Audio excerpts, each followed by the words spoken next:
Welcome into the Footballguys DFS Show. It is somehow and only week 10, both at the same time. But we are here with myself, Jeff Bell, with Devin Knotts, our DFS captain, and with Phil Alexander as well, our loyal favorite Jets fan. And the Jets are ticking upward, Phil, so that's exciting. But we are stepping into this week 10 slate. And Devin, how are you feeling? How are you feeling about this week 10 slate? How are you feeling about life in general? I know you took a nice little snooze and you're a little bit disoriented, but you're ready to go.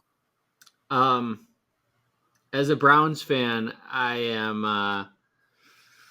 It's going to be a long 9 weeks of this remainder of the season.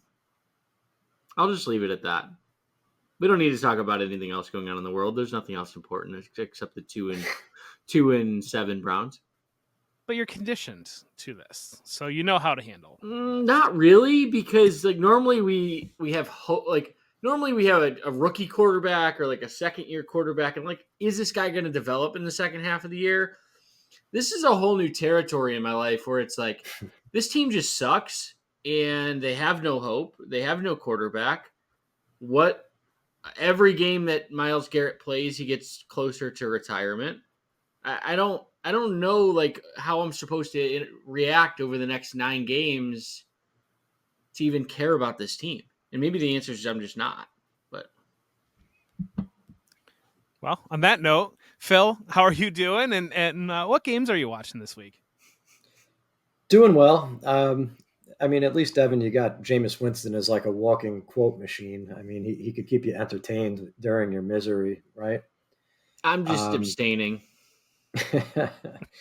Yeah, good. My first thoughts on this slate are, thank God that we're back down to 10 games. It's just more manageable, less of a chance that I'm going to plug someone into my lineup that's going to leave in the first quarter, and then everybody else is going to run away with these tournaments. It's an interesting week. I think that's statistically less true, by the way. Is it really? It certainly feels more true. I've been getting killed with it the last 2 weeks, but this is an interesting week. We've got a lot of heavy road favorites. So what could go wrong, right? Looks like the top game on the slate is 49ers at Buccaneers. Niners are 5.5-point favorites. The opening line was 50.5 total points. And we are very familiar with the Swiss cheese Buccaneers pass defense from their performance on Monday night. So that certainly is looking like a shootout. In fact, just pencil the Bucs in for a shootout every week moving forward, and we could probably skip this section entirely. The number 2 game that I'm looking at is Vikings at Jaguars, although I would like to know that Trevor Lawrence is at least going to be active in that game to give the Jaguars a fighting chance. As of Wednesday night, we don't know for sure, but he usually plays through injuries. He said he's a little banged up and he's prepping to get ready to go. That's a 47-point over-under. And I'll do my thing where I'm learning to share, and I'll kick it over to you guys and see if you've got any other games that you're targeting. Thanks, Phil. On a 10-game slate, you only mentioned 5 games, so you left us a lot of options. I really appreciate that. That was 2. That's 80% of the board, Devin. I wasn't actually listening. I never actually listened to what Phil says during that section. Well, just take the top 2 off, whatever your top 2 might be, and if you miss one of the ones Phil mentioned, then we'll figure it out. Yeah, so I don't know that I have a lot to add here. It seems like I like certain sides of games. Philly, Dallas, if Dak was playing, I would like some pieces there, but I can't really do that. Atlanta, New Orleans is the only other interesting game that I would throw out there, because where is New Orleans headspace at this point? They traded Marshawn Lattimore. Their defense was already horrific. So Atlanta could be at least a little bit sneaky, but I don't know. I think more, this is on a 10-game slate, this is more hey, target specific teams, because I think there's going to be some blowouts this week. I'm eyeing the Buffalo side a little bit of going up against Indianapolis, playing in the dome there. And we saw that Colts offense really, really struggle, which could put the Bills offense in pretty beneficial situations to be able to score some points, because the Bills offense is not struggling right now. now. But I agree with you. I think sides, Falcons side, I think the Minnesota side more so than the Jacksonville side, probably. I think the Cowboys side, that's kind of the attack this week. But we can dive in now to our quarterback plays for our cash games. And Devin, where are you looking at quarterback on your board for cash games? Yeah, I'm surprised he's not more popular at this point, but and the matchup isn't great, but it's not overly prohibitive either. I'm looking at Justin Herbert at 5,200. The guy's thrown for 275 yards or more in the last 3 games.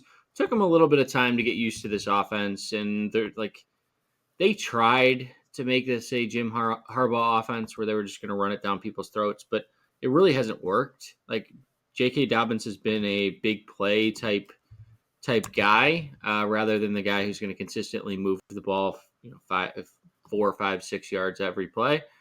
So his overall numbers look fine, but he's heavily dependent on these 30 plus yard carries, which is good for fantasy. But I think they're gonna have to throw the ball against Tennessee. So Tennessee has a good defense overall. They really haven't played they've played the weakest schedule when it comes to opposing quarterbacks outside of Jared Goff. And in that Jared Goff game, it was like 56-7 or 56-14 or whatever it was. So Goff only threw the ball 15 times. But the other quarterbacks that they faced, Caleb Williams in his first start, Malik Willis, Tyler Huntley, Joe Flacco, Drake May. Like Josh Allen torched this defense. So do I think that Herbert can, at 5,200, can throw for 250 and 2? I think that he's a very similar play to Sam Darnold, who's going to be popular at 6,200. Darnold is like Mr. Consistent this year. He seems to every week be 250 to like 290 yards with like 1 or 2 touchdowns. He doesn't have much of a ceiling, but you're getting a nice floor, which if you can afford that floor, like certainly it's something you should be intrigued by in DFS, but like we just haven't seen him. He's had good matchups before, and he hasn't had that 300 plus yard game in 2024. Yeah, Herbert going for 250 in the first half last week, and then they really didn't have to do much in the second half. You mentioned the slow start. He had that major foot injury that he missed 2 full weeks of preseason, a key install in this new offense. Then he was in a walking boot at that time and was able to come back. So now I think maybe he's a little bit healthier, and I think that might be a factor too. But I think the other factor might be teams really selling out to stop. You talk about J.K. Dobbins really selling out to stop that run game and that Greg Roman offense, and having the ability of having guys like Quentin Johnston, Ladd McConkey, and Josh Palmer to attack vertically. Phil, do you have other quarterbacks that you're looking at on your slate right now for cash? Yeah, I'm mostly on the same page as Devin, with Herbert and Darnold probably being the 2 options. Herbert, what's interesting there is that like he's just being disrespected. He's sitting between Derek Carr and Cooper Rush in salary. So that one definitely did jump out. Devin already covered the Darnold ground. I mean, if I was going to spend 6,200 on Darnold, I would sooner spend 6,500 on Brock Purdy, because he's got, I think, a better combination of floor and ceiling, and he's playing the Bucs. And we just saw Patrick Mahomes, this version of the Patrick Mahomes Chiefs, put up their best passing fantasy output of the season on Monday night against these Bucs. Tampa Bay allows more fantasy points to quarterbacks than any other team. Over the last 3 weeks, it's gotten even worse. They've allowed 12 passing touchdowns over that stretch, with at least 3 in every game. The opponents were Lamar Jackson, Kirk Cousins, and Patrick Mahomes, so we could cut them some slack. But it's not like Purdy and a getting healthier San Francisco offense is an easy matchup for this really bad pass defense. So I don't mind going up to Brock Purdy or down to Justin Herbert, and I'm probably going in one of those 2 directions and looking over Darnold, who's kind of priced in the middle of them. I think one more name, Drake May at 5,800. kind of looking at that one. I think people have the Bears maybe as a tough matchup for quarterbacks, but weeks 6 through 8, they were right outside of the top 10 in most fantasy points allowed to the quarterback position. Last week was weird because they just got down by a ton, and Kyler Murray didn't have to throw the ball at all. They just were allowed to run the ball down the throat of this Bears defense. I think a lot of injuries on this Bears defense, and it really sounds like they're starting. Matt Eberflus has lost the team a bit at 5,800 there. Jalen Hurts at 7,800 going up against the Dallas defense that has gotten shredded.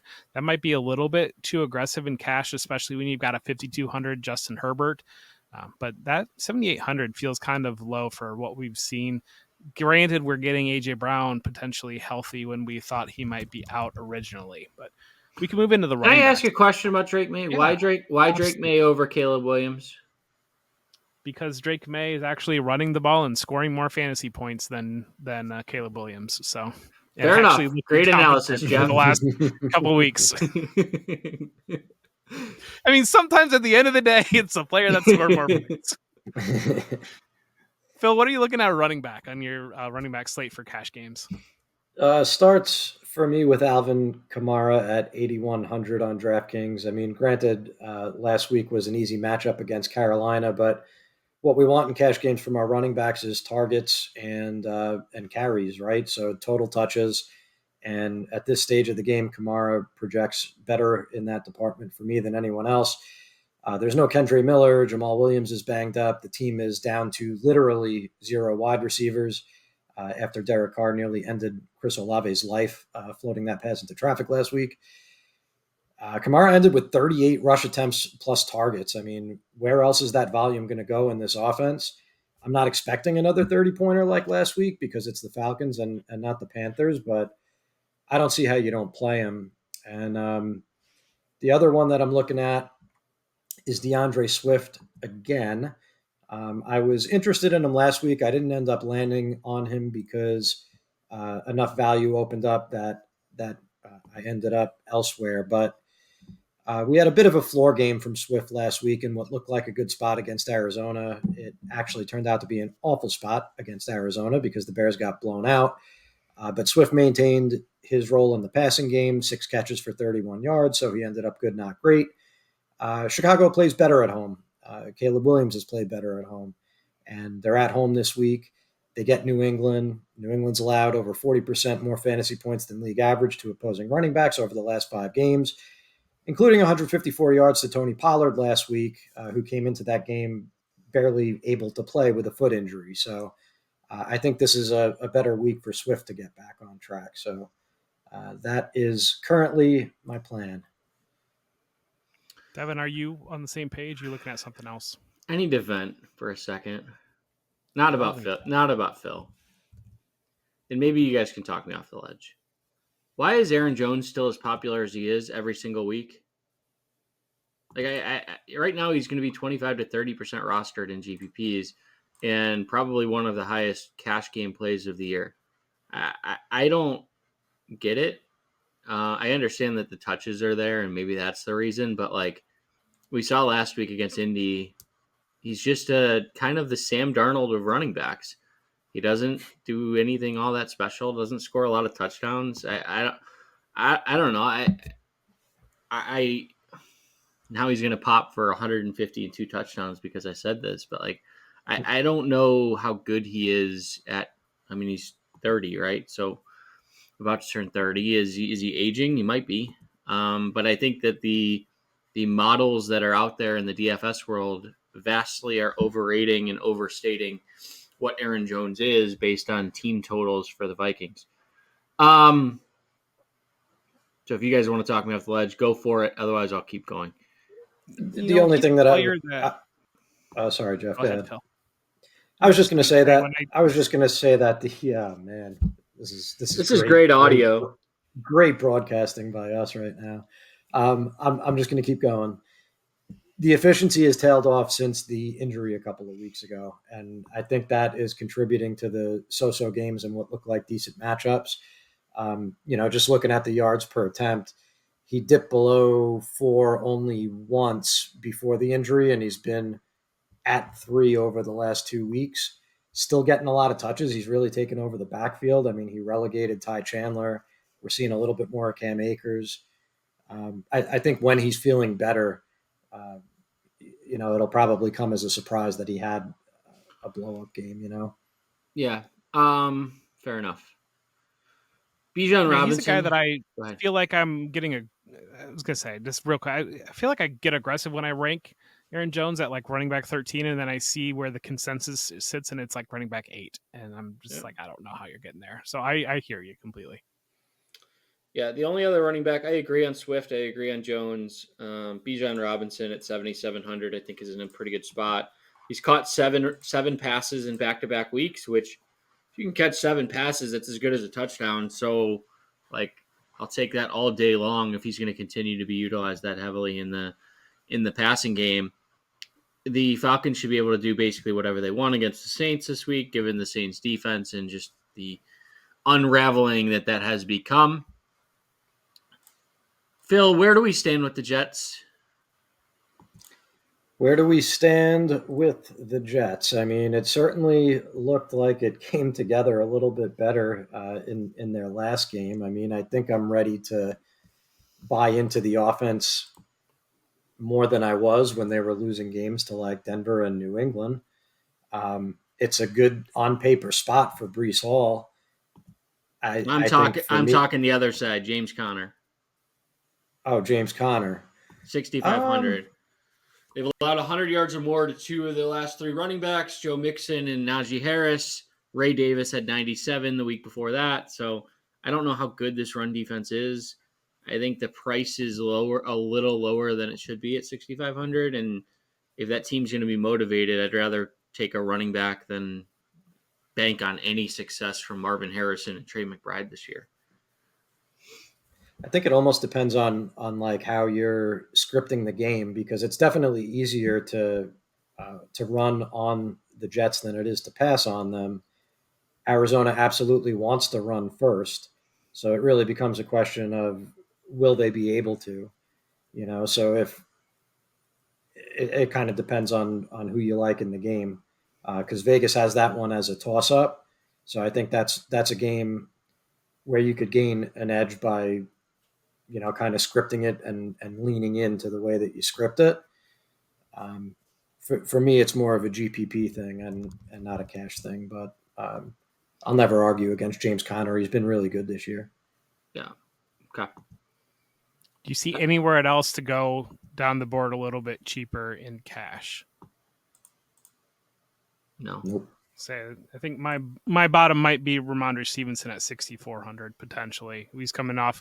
He had 2 touchdowns last week. His yardage total wasn't really there last week, but he's really taken over the backfield and kind of getting the lion's share of the work. And that's at 6,400. So right in that bubble there with James Conner at 65, with DeAndre Swift at 65. So that's about what you can do.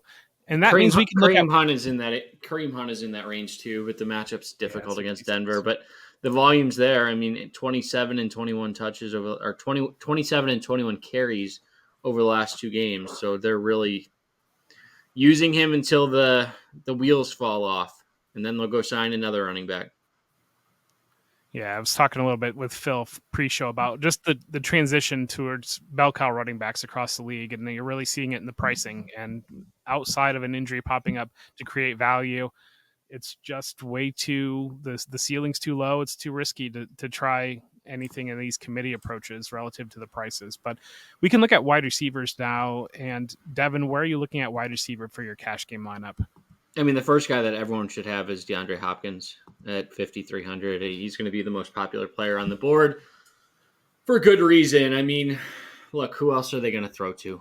And we saw him have a heavy usage in the red zone last week, 8 for 86 with 2 touchdowns. Certainly, he's the best receiver that Mahomes has had since Tyreek Hill, probably. Almost certainly. But so I think at 5,300, it's the typical primetime game where the pricing just isn't accurate. So I think at that price, you just kind of lock and load it. Devontae Adams, another really good price at 7,000. You know, Adams 7 for 91 last week, going up against Arizona, who has struggled at times against receivers. So sign me up there. And then the last guy I'll throw out there, I mean, there's some other cheaper guys, but I really like what I'm seeing. It comes down to two guys for me. It's either Ladd McConkey or Josh Downs. And I keep going back and forth on it. Downs has been really good with Joe Flacco. And in his 3 games with Flacco, he has 60 yards or more in all 3 of those games that Flacco has started. And then he had 82 and a touchdown in the game that Flacco came in and when Richardson got injured. So 9 or more targets in all of those games as well. So I think I prefer Josh Downs just very slightly over McConkey, especially if I'm going to go with Herbert cheap. It's just like, do I really want to stack the Chargers in cash? Probably not, just because like Herbert does have that floor game where it's like 220 and a touchdown. And I still want to give myself a couple outs if on the chance that he does have that floor game. Phil, does yours look similar, or do you have other targets? It looks similar, definitely, in terms of the salary breakdown. DeAndre Hopkins, like Devin said, is probably at least, like 1,200 underpriced. Had DraftKings known that he was going to look like vintage DeAndre Hopkins and drop 2 touchdowns on the Bucs. In that 7K range where Devin was looking at Devontae Adams, I think it's a fine play. My only thing about Adams and in cash games is that if I'm spending up that much at wide receiver, I usually want it to be like the unquestioned alpha receiver in the offense, or a really, really good a second receiver in a really, really, really good offense, which I'm not sure the Jets qualify as that. I'm keeping a close eye on what's going on with Drake London in Atlanta, because I think it's a good spot for him this week if he's healthy from this hip or oblique or whatever it is that he's got. So we'll have to watch the practice reports. I mean, if he plays, you've got to love him against the Saints, who just lost to the Panthers, fired their coach, traded their star cornerback. Everybody on the team is hurt. Do we I though? think that great. Like, I don't know why not. They're like defenseless. I mean, and London was looking good. I mean, I think he was on his way to a big game last week against Dallas before he got hurt very early on that nice touchdown catch. And the volume was locked in. Why not just go Mooney at 6,500 and not worry about the health and still get the matchup and still get probably realistically the same ceiling relative to what we've seen with Drake London? I don't want. I guess it's hard to. I don't want either one of these guys. I mean, Drake London hasn't topped 75 yards once this season, and you're really just banking on the touchdown, which he's done quite frequently, right? So, I mean, he has 4 touchdowns in his last 5 games. I don't like rely on touchdowns in cash games. Well, he's got the target profile to go along with the touchdowns, and what's playing in my head is like when the Chargers played against the Saints a couple weeks ago, like Ladd McConkey was out there winning on contested catches against those cornerbacks, and that is not his calling card, but it is Drake London's calling card. I mean, I could just picture a multi-touchdown game incoming, but I could very well be wrong-headed about that. I would say that if London can't go, I think Kadarrell Hodge is a viable 3K crapper if you need one in cash. He stepped into London's role, didn't do anything with it last week, but Kirk Cousins is capable of getting him the ball in a spot where he can make a big play. So I don't hate that if London is out, because you don't need to do that. I mean, you don't need to do that this week, right? Probably. I could play Justin Jefferson if I play a 3K guy. So that's something that I'm considering. And then, I think you were right about McConkey 5,900. And who was the other guy that you said in that range, Devin? Downs? Josh Downs, yeah. 9 targets or more in all of Flacco's games. It's just a target thing. It's a He's top 60 yards in each of those games with Flacco, and he has 9 targets. I don't love it, but it's just like he's a guy that he's the number one target for Joe Flacco. Yeah, I guess I'll leave it there. I mean, if you're in the, if you need someone like not as cheap as Kadarrell Hodge if he ends up being in play, like Noah Brown at 4,300. If there's no 3K guy, I mean, he's pretty entrenched as the number 2 in Washington. 6 targets in back-to-back weeks, double digits on DraftKings in both games, and I don't think it's a prohibitive game environment. So he's like one of those really boring, I don't want to do it, but you could do worse if it makes everything else work kind of plays.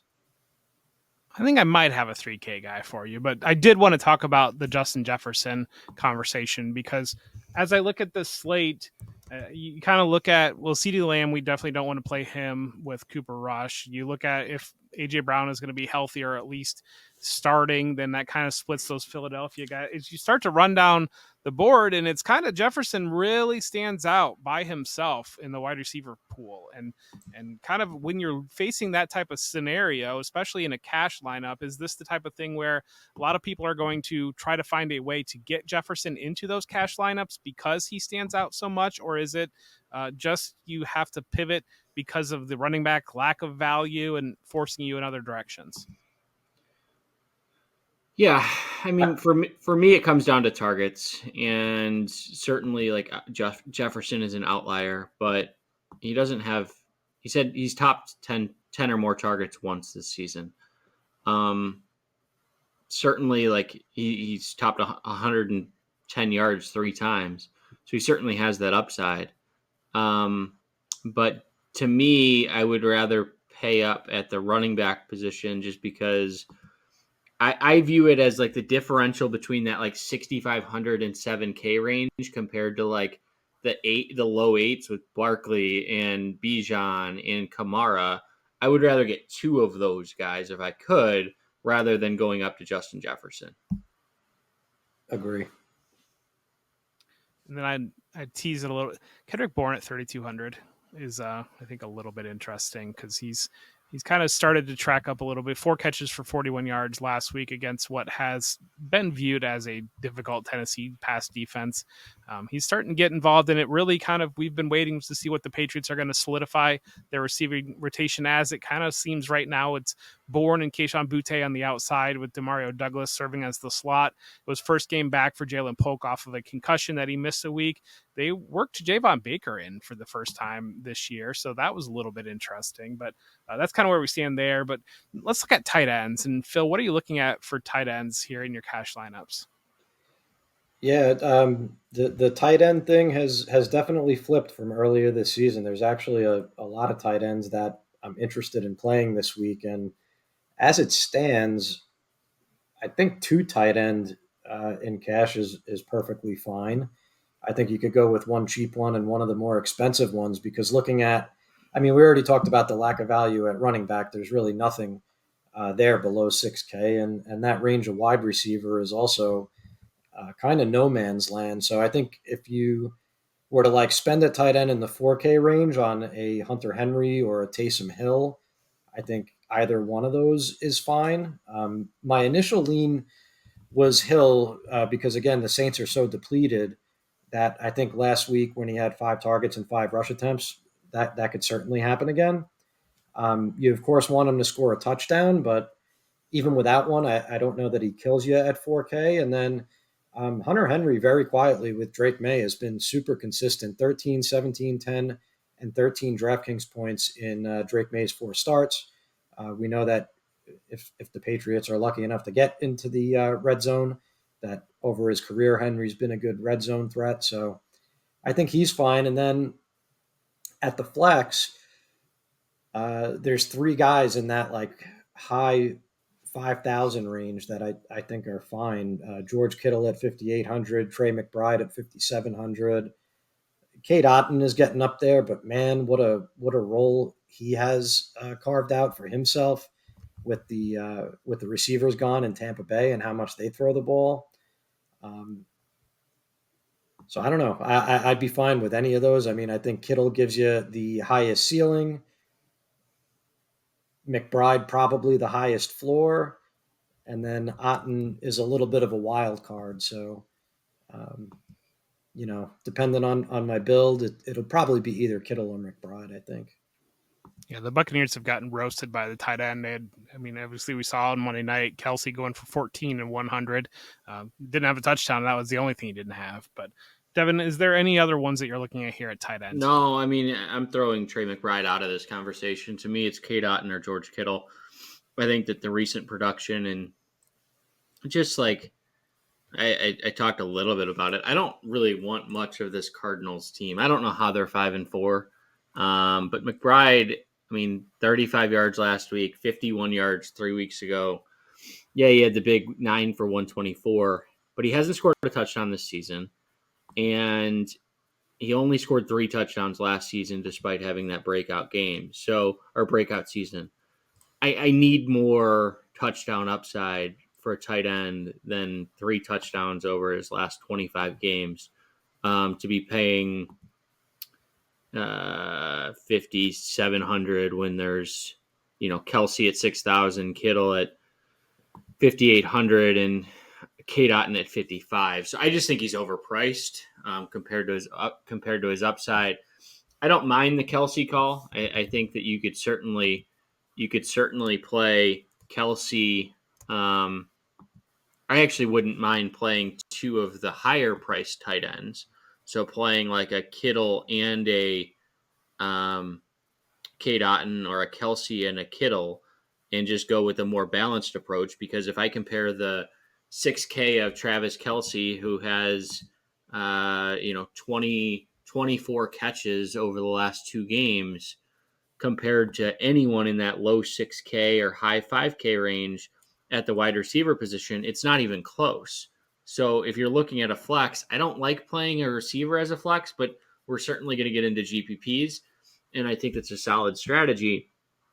But I wouldn't hate it this week just because Kelsey's volume is so high. And if you can afford him at 6K, I think he's my guy with Hopkins. You're going to get 60, 70% of this passing offense at least. So I feel pretty good about 11.3K for the 2 of those guys together. If you can't get up there, it's Kate Otten for me. I don't really have much interest in paying down unless you're just like a complete punt play because you're going up to a Justin Jefferson, or you're going with a stars and scrubs type approach, just because I think you're giving up a significant amount of upside with these top end tight ends. And I'm really looking at the tight ends as which tight end is going to have the 100-yard touchdown performance. And I think that's probably Kelsey, Kittle, or Otten. With Kelsey, I would rank them probably Kelsey, Otten, Kittle, just because, I don't know, he's hot right now, but is it point chasing? Maybe a little bit. With McCaffrey back, is he going to have the same production? I don't know. You're really splitting hairs, but I like the vibes of Kelsey and Otten, just because they're like the only guys standing in those offenses. McBride does have 2 touchdowns. One was on a rush and one was on a fumble recovery. So he scored twice. Okay. Sure. No, I do think coming off Monday night, Kate Otten was impressive on Monday night, because you're looking at a Chiefs defense that has seen Otten be a centerpiece over the last couple of weeks. And we know that Steve Spagnuolo defense is one of the better coordinated in the league. So you would expect that they would go out of their way to take him out, and still getting that production there. And he looks good. It's not just accidental production. This isn't just a tight end that's getting forgotten about and catching a couple dump offs. He looks like a player, and is making plays in traffic and really emerging as that solid receiving tight end there. But yeah. Can I throw one more name out there? 5K, yeah, Jake Ferguson, 7 for 71 with Cooper Rush as the starter last week. Talk about not scoring touchdowns, and then you're going to throw Jake Ferguson out there. Well, he's 700 cheaper, and he at least has the red zone targets. Jake Ferguson drives me insane because all of his profile says he should have touchdowns, because he led the team in, I think he was number 2 in tight end red zone opportunities last year, behind Kelsey, and just for whatever reason doesn't score.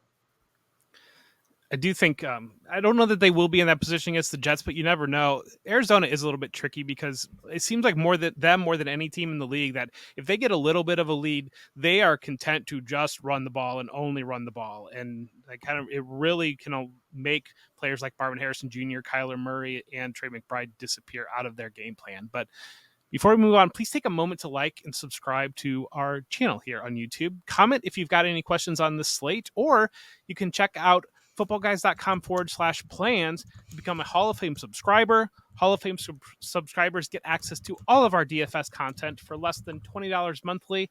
We would tell you $95 annually, but we've got a little bit of a Black Friday sale coming up, so you might want to keep your eyes out for that. That might be able to push you through next year and kind of really pay off. But if you're looking at that avenue, check out the GOAT tier too, because that will allow you unfettered access to Devin Knotts' brain and really get you the information that you need for your DFS slates. Now we're going to open it up. We're going to go to our GPP plays, and we're going to be all over the board here. And we got 10 games that we've talked about here. But Phil, what are you looking at quarterbacks in GPP that we haven't mentioned yet? Yeah, so Devin touched on it, but Caleb Williams at 5,600 looked interesting to me for tournaments. We've seen him put up 25 plus on DraftKings when the matchup is right a couple of times this season, and I think the matchup is at least solid here.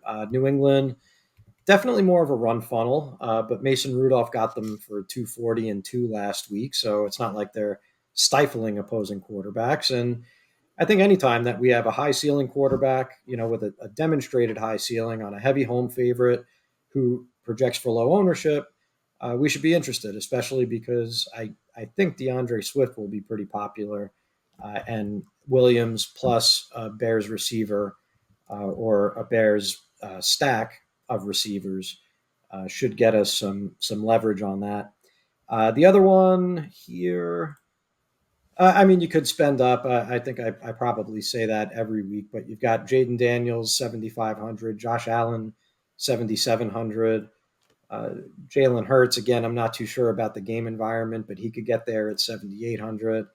All those guys definitely have the ceilings that we're looking for. The other name on my list is Baker Mayfield at 6,400. The 49er side of that game is going to draw more ownership, but Mayfield, is he matchup proof at this point? Have we reached Baker Mayfield is matchup proof reality? Last week, it didn't get any worse. It was Kansas City in Kansas City. He scored 18 DraftKings points, which is not all that bad. He almost walked out of there with a win. He's got no receivers. It didn't matter. And in his last 5 before Monday night, he's between 24 and 32 points in every game, over 33 times. Like I said before, just give me both sides of every Bucs game in tournaments until further notice. So I'm definitely going to have some Mayfield stacks. Devin, you got any Mayfield stacks? Or are you looking at something else? No comment, Jeff. 4% rostered. I think Josh Allen's in a good spot against Indy. He's just expensive at 7,700, but he's a guy that goes underlooked every week because people will look at Jaden Daniels or they'll look at Lamar Jackson, who's not on this slate. But certainly, Allen has as much upside as any quarterback on this slate. I think Herbert is still a good play at 5,200, depending on what his ownership is going to be. Right now, it's suppressed. I'm not really sure why. Again, Sam Darnold right now is taking about 15% of the ownership, which I think is a terrible play at 15%. I can't believe I'm saying this. We're going to get into stacks, and Trevor Lawrence, it's now or never, buddy. It's now or never. And he's been awful. And I've been saying it since week 2, jokingly, that he's the worst contract in sports. Mostly because I'm a sad Browns fan and I've been hearing about Deshaun Watson's contract all year. But he's making $10 million more than Deshaun Watson, and they've put so many resources around this guy. But like we're gonna get into receivers, and Brian Thomas is a perfect stacking partner. He does have 2 300-yard games in his last 5. Minnesota's pass defense is pretty suspect at times. Heading into last week, they were allowing the most fantasy points to opposing wide receivers. So I think it's sort of like if you're ever going to do something, now is the week, and he's going relatively underlooked at about 4% rostered at 5,400. So if Herbert gets popular, I think Lawrence certainly has the upside to outperform him this week, even though it's extremely gross. And then one like Dart, he's 2% roster, Joe Flacco. If this game just gets out of hand, we've seen Flacco throw the ball 50 plus times. The stacking partners are pretty simple. Like if they fall behind early, they're game scripting Jonathan Taylor out of it, and they're just going to throw the ball like Cleveland did last year. So I don't love that one, but if you wanted to throw a deep play, go for it. Where's Patrick Mahomes sitting in rostership? He's like second or third highest. He's third highest at 9%. Yeah, because I was thinking that this. I don't know if you kind of saw the emergence of DeAndre Hopkins. We've talked about that already, and obviously the involvement of Travis Kelce. I don't know if this might be the cheapest that you've ever been able to have a Mahomes Kelce top receiver stack ever, maybe. And Denver's got a rep as being a strong pass defense, but I think that's a lot more scheduled than anything. They played the Jets in that rainstorm. They played the Raiders. They played the Chargers. They played the Saints. They played the Panthers. And then we saw the Ravens bomb them out last week for 41 points. So that seems interesting to me a little bit. But yeah, the Chiefs just don't have that like step on the throat mentality that they used to, which you almost want them in like a team in opposing offense that can keep up when it comes to scoring. And I don't think Bo Nix is going to be able to do anything against it. What I consider to be probably the top 3 defense in the NFL. Yeah, the Chiefs maybe play they've with just been trying to find their DeAndre Hopkins this entire time. So they like these like coin flip games that they somehow get a missed false start or like a toe that just barely misses a touchdown, and everyone's like, how are they 8-0 or 9-0 or whatever they are? Just because like this team could be so much better than what they are. Just as an aside, I don't think I see Mahomes' ownership lasting as the third highest owned quarterback by Sunday because he just hasn't done enough this season. He had the ankle injury in prime time that people are going to remember. People are generally scared of Denver's defense. So I think by Sunday that'll come down. It's just because Kelce. I mean, right now Kelce's 25%. Hopkins is like 23, 24. That's true. Hopkins so like could drag him up. The stacking opportunities that you're just going to have people forcing those stacks, which I think is going to keep him a little bit higher than he should be. I don't think you have to. That's why Jeff brings it up on the show because that's my role. So let's look at running backs. Phil, what are you looking at for running backs in your GPP plays? Yeah, so for GPPs, I like the running back in that game, Kareem Hunt at 6,600, who we mentioned as cash viable as well. But we saw what happened last week when the Chiefs were big home favorites. Hunt broke 20 DraftKings points for the third time in 4 games. Kansas City is a 9-point favorite in that one, the largest favorite on the slate. So regardless of what you think of that Broncos defense, Hunt is going to see the touches. We know that he has a strong role down near the goal line. Could easily score multiple touchdowns and pay off a $6,600 price tag. Jonathan Taylor at 7,500. So I'm probably going to be out on a limb on this one, but Bills at Colts feels like this week's wonky game to me. I could picture, and I know you probably don't want to hear this, Jeff, but one of these big road favorites, because there's a lot of them this week, is going to lose outright. I think it could be the Bills in Indy. The spread just seems weird to me. It opened at 4.5. It has come down to 4. The total has risen by 2 points. I can't imagine anyone is betting on the Colts yet. The spread is moving in the other direction. It's got my spider senses tingling. So if we think there could be an upset there, and I might be the only one who does, how does that happen? I don't think Joe Flacco is going to smoke Buffalo's pass defense. I mean, they don't allow anyone really to pass on them. So it would have to be with a heavy dose of Jonathan Taylor, maybe one of those long trademark touchdown runs, and then a bunch more carries and a bunch more volume, getting them to a huge game. So out of all those high priced running backs, I think Taylor will go overlooked. And I think that's a game where I'm willing to bet on an outcome that not everyone sees coming. And then J.K. Dobbins, especially, if even though he looks low owned right now, Justin Herbert does. If we're talking about him this early in the week, I think that might course correct by the end of the week once people start talking up the value there. So maybe as leverage, J.K. Dobbins at 7,200. He just never seems to catch ownership. 7.5 point favorites are the Chargers at home. Great spot for running back production, even though it is on paper a tough matchup for Dobbins. I think they're going to smash him into that line 20 times, and we've seen that he is capable of big plays.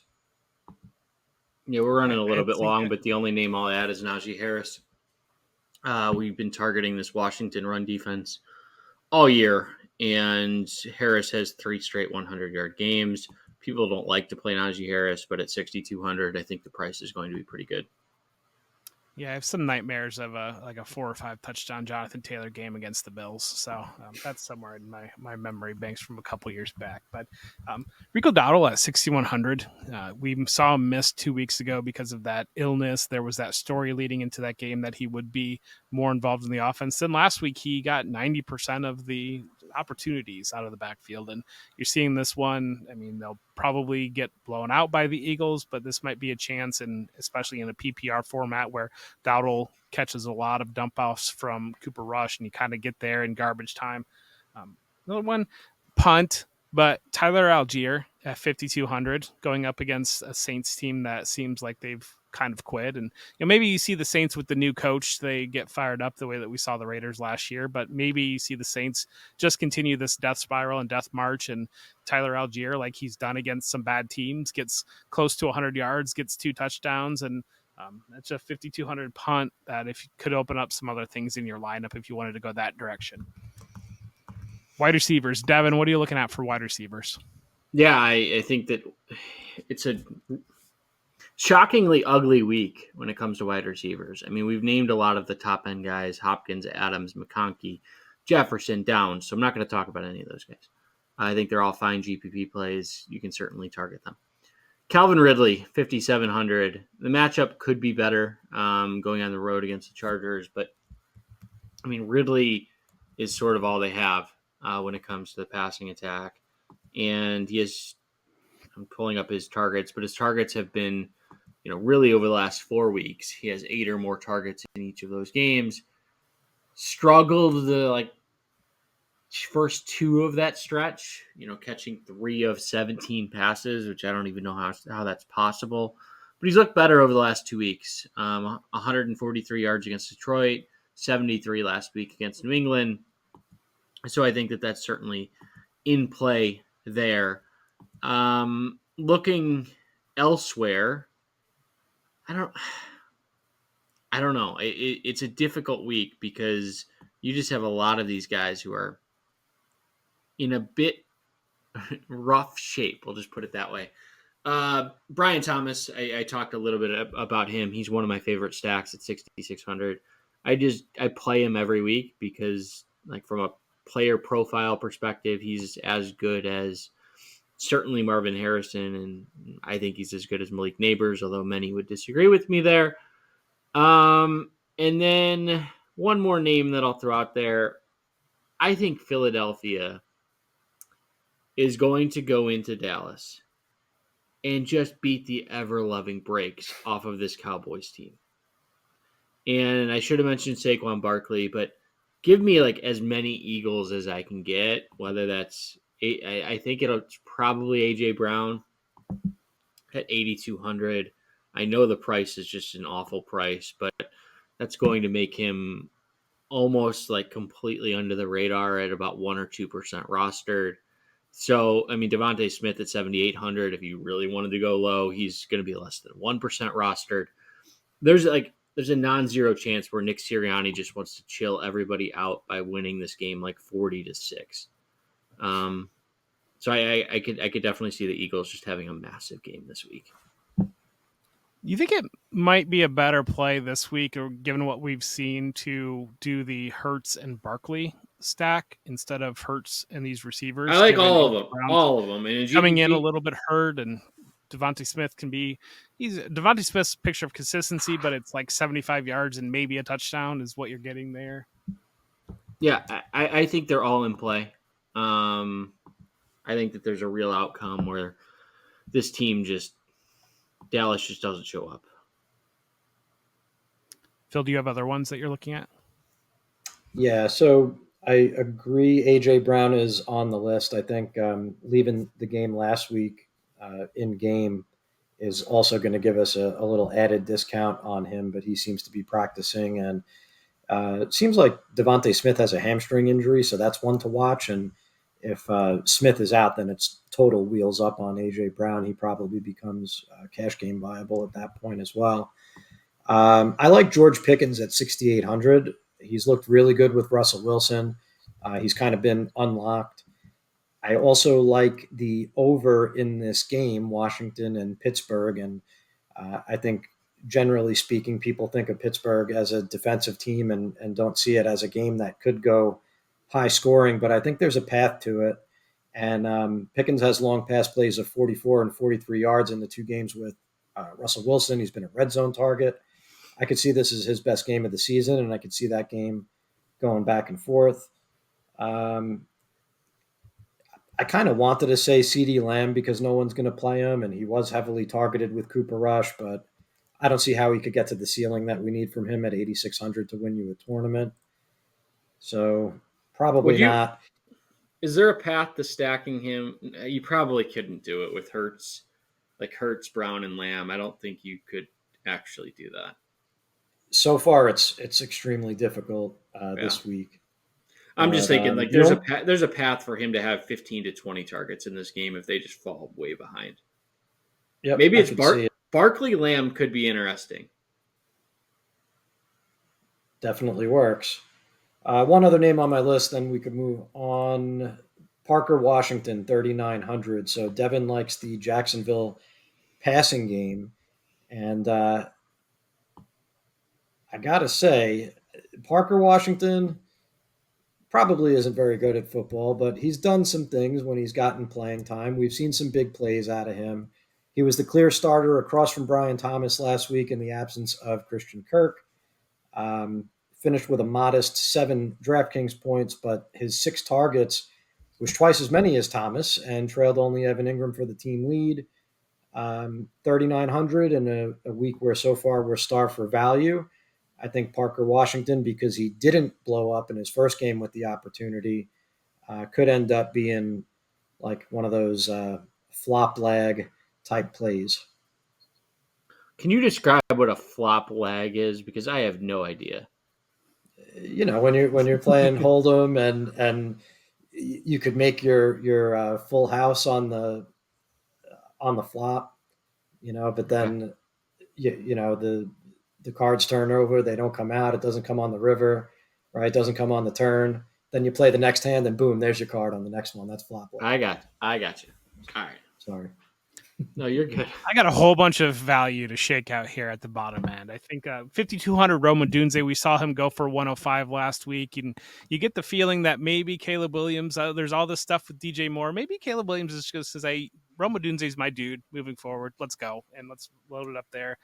Josh Palmer 4,800. I think Quentin Johnson will get the attention, and as will Ladd McConkey at 49 for Johnson, but at 48 for Palmer. We had a long touchdown last week. He started to pick up a little bit.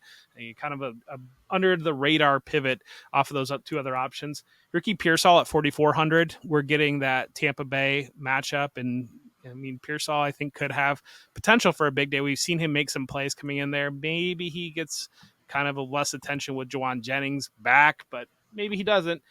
Ray McLeod, I think, is your pivot there that you're looking for in Atlanta, Phil. When you mentioned Kadarrell Hodge, I think McLeod will be a little bit more schemed up and involved in the offense than Hodge. So that's at 4,300. Sterling Shepard looked pretty strong at 4,100 for Tampa Bay, and they're searching for options to be able to use. He looked like vintage Sterling Shepard. Obviously, we know the long relationship with Baker Mayfield going back to the Oklahoma days. And then Nick Westbrook-Akine, all he does is catch touchdowns. He's got 4 straight touchdowns. He's playing almost 100% of the snaps for the Titans. He's taken over the role of DeAndre Hopkins as the outside receiver opposite Calvin Ridley. And like I said, 4 touchdowns in 4 straight games. And, maybe we get another one this week. But tight ends, is there anything else on the board for tight ends? I think probably you're sitting at the high end, but is there anything that you guys see? Yeah, Will Dissly, 3,100. If you wanted to go down, 7 or more targets in 2 of his last 3 games. They didn't really need to utilize him last week against Cleveland in a game that they dominated from the start. So if you're going to go down, 11 targets and 7 targets for a 3,100 receiver or $3,100 tight end, I'm going to at least be interested in that. Yep, Dissly was on my list too, and it was interesting because Hayden Hurst returned last week, and Dissly retained that role as the primary receiving tight end. His snaps were the same. He got squeezed a little when it comes to targets because Johnston and Palmer were back, but Justin Herbert likes him, and he is the receiving tight end there. And the only other name I'd mention is Dalton Kincaid at 4,900. Correct me if I'm wrong, Jeff, but I thought I read today Keon Coleman is banged up, and it sounds like it could be a multi-week injury, or do we know that yet? So Amari Cooper was a scratch last week. Amari Cooper hurt his wrist, and I don't know when he's going to be back. And then, yes, Coleman might be a multi-week injury. We did see 10 targets last week from Dalton Kincaid.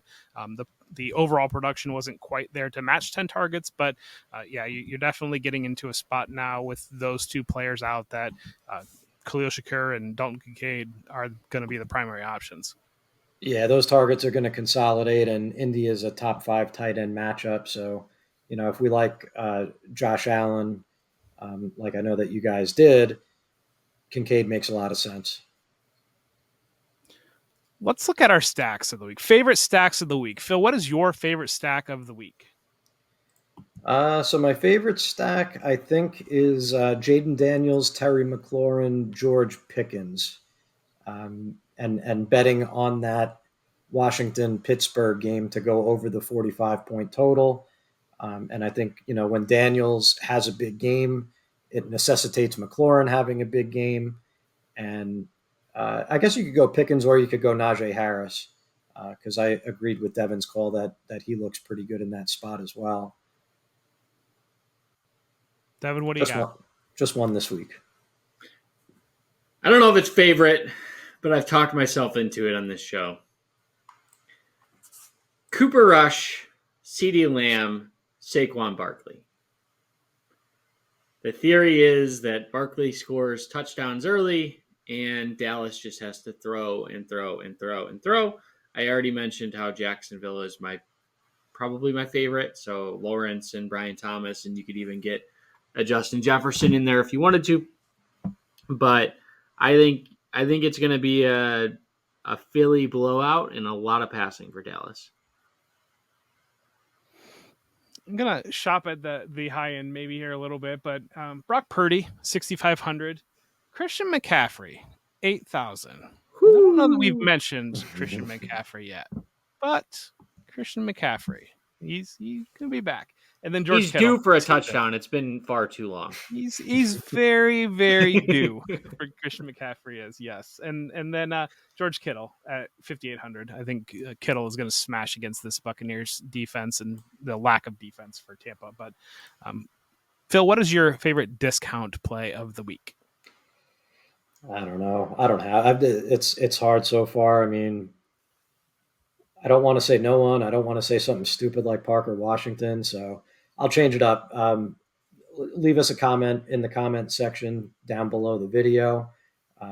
Let the world know who your best cheap value play is this week, instead of me giving you one that I don't really believe in. Going back to the well, Taysom Hill, 4,000. You're looking for upside? Sure. I mean, there's not much this week at all. Jeff is name like, we haven't mentioned. I love everyone who's under 4K who ever played football. Name we have not mentioned this week. Watching the injury report a little bit, but Grant Calcaterra, 3,500 for the Philadelphia Eagles. If the Eagles are going to bomb out the Dallas Cowboys, I mean, Calcaterra, 67 yards 4 weeks ago, 58 yards 2 weeks ago, 30 yards, 5 for 30 last week. He's getting some positive buzz, and if Goddard is out again, I mean, obviously there's injury questions about both of the top two receiving options there. I mean, Calcaterra can find the end zone in a time or two against Dallas this week, but that's all we've got for the Week 10 slate. And Devin, why don't you send the people home with something to think about? I would like to thank Phil Alexander this week for having his phone on silent, and we didn't have to hear any ESPN updates.